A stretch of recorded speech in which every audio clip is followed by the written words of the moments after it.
इस दुनिया में सबसे बड़ा दुख जानते क्या है? किसी के पास पैसा नहीं है तो दुखी है, किसी के पास बहुत काम नौकरी नहीं है तो दुखी है, किसी के पास मन चाहे रिश्ते नहीं तो दुखी है। पर शास्त्र कह रहे हैं इस दुनिया का सबसे बड़ा दुख क्या है? बोले जन्म दुखम। सबसे पहला दुख जीवन में आदमी कब झेलता है? जब उसका जन्म होता है। बोले उसमें क्या दुख है? बोले तो जिसका जन्म हुआ उससे पूछो, हम सबका जन्म हुआ, अब हम भगवान कृपा ऐसी करते हैं कि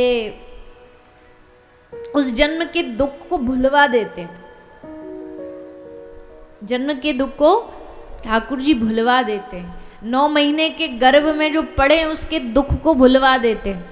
अब सोचो आज के दिन हमें कोई 9 दिन के लिए बंद दरवाजे कमरा में बंद कर दे, अंधेरा हो चारों ओर, न बिजली न पंखा न कोई मिलना न बात कर, 9 दिन एक जगह कैद कर दिए जाएं, बंद कर दिए जाएं, क्या हालत होगी हमारी? 9 दिन छोड़ो, 9 महीना गर्भ में एक कोने में जीव पड़ा रहता है, ना बोल सकता, न हिल सकता, न चल सकता, न आ जा सकता, वहीं बस पड़ा है मलमूत्र में। और शास्त्र कह रहे हैं ऐसे ही नहीं, भूख प्यास की जलन, कीड़े काटना, बार बार चेतना जागृत होती है, फिर बेहोश हो जाता है, फिर चेतना जागृत होती है, माँ के गर्भ में झिल्ली में लिपटा तड़पता रहता है, कुछ कह नहीं सकता। माँ जैसा खाए तेज मिर्च मसाला सब जाके शरीर को जलन होती है, क्षण क्षण में बेहोश होता है। तो जन्म दुखम, जरा दुखम। जन्म के बाद दूसरा अगला दुख क्या? जरा, बुढ़ापा। बुढ़ापे में कितने दुख हैं?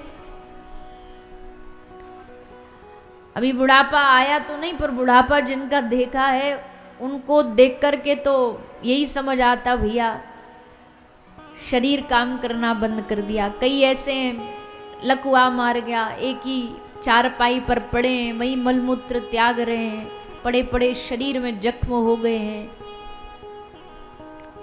बुढ़ापे के कितने दुख हैं। और चलो वैसा वाला दुख नहीं, पर थोड़ा थोड़ा बुढ़ापे का दुख तो सबको आजकल झेलने को मिल जाता है। आजकल तो जवानी में भी बुढ़ापा आ जाता है, क्योंकि खान पीन इतना खराब है कि 30 तक पहुंचते पहुंचते धीरे धीरे पूरे शरीर में जंग लगने लग जाता है, क्योंकि मेहनत बची नहीं, मेहनत कोई शरीर की बची नहीं, तो फिर शरीर भी धीरे धीरे, आज घुटने में दर्द, आज कमर में दर्द, आज गले में दर्द, आज सर में दर्द, दर्द ही पीछा नहीं छोड़ते। भर भर के एक एक थैला झोला भर भर के गोलियों की खानी पड़ती। आजकल इतना आदमी खाना नहीं खाता है जितना गोलियां खाता है। सुबह का पर्चा, दोपहर का पर्चा, रात का पर्चा, खाने के पहले का पर्चा, खाने के बाद का पर्चा, सोते सोते का पर्चा, सब अलग अलग डॉक्टर साहब बांध के दे देते हैं। अब वो तेरा लंबा चौड़ा बिल आ जाता है। कोई एक बार हॉस्पिटल जा कर के कोई दवाई लेकर के आओ, कितना तो जरा दुखम, जया दुखम पुनः पुनः, और अंत काले महादुखम। कहा कि इन सब से ऊपर अगर कोई दुख है तो अंत काले महादुखम। अंत काल में इतना भयानक दुख होगा, होता है, शास्त्र कहते हैं कोई शब्दों में बता नहीं सकता। तो प्राण निकलना शरीर से कोई इतना आसान काम थोड़ी। आत्मा जब जाती है शरीर से तो बड़े जद्दोजहद करने के बाद शरीर से निकल कर के फिर जाती है, फिर निकलती है। अंत काले महादुखम। अंत काल में अंत तक पहुंचते पहुंचते पूरा घर परिवार आसपास खड़ा है कि अब तो इनकी टिकट कटने वाली है, जाने वाले हैं। पर आदमी इतना ज्यादा जीवन भर संसार में लिप्त रहता है, भगवान के नाम में इतनी रुचि नहीं। एक अम्मा जा रही थी, विदाई हो रही थी अम्मा की, तो सबको पता था अम्मा जा रही है, तो सबने कहा अम्मा राम राम बोल। तो सब चाह रहे हैं अम्मा अंत में राम राम बोलेगी तो उद्धार हो जाएगा, तो बोले अम्मा राम राम बोल। तो उत्तर देती है वो मुंह पे ना बोलो जाए। उसने कहा रे अम्मा राम राम बोल, बोले मुंह पे ना बोलो जाए। बोले और ये मुंह पे ना बोलो जाए तो बोल रही है, पर राम राम नहीं बोल सकती। सबने कही अम्मा बोल ले राम राम अंतकाल, बोले ना मुंह पे ना बोलो जाए। एक आदमी थोड़ा समझदार था, उसने सबको हटाया, बोलो गुम्मे बोलते, बोले मैया तो पे कहा ना बोलो जाए। उसने सोची मैया से बुलवाऊं, मैया तो पे कहा ना बोलो जाए, मैया बोलेगी राम राम ना बोलो जाए तो गलती से भी कम से कम राम राम निकल जाएगा। तो बोलो अम्मा तो पे कहा ना बोलो जाए, तो बोली जो तू बुलवानो चारो वो ना बोलो जाए।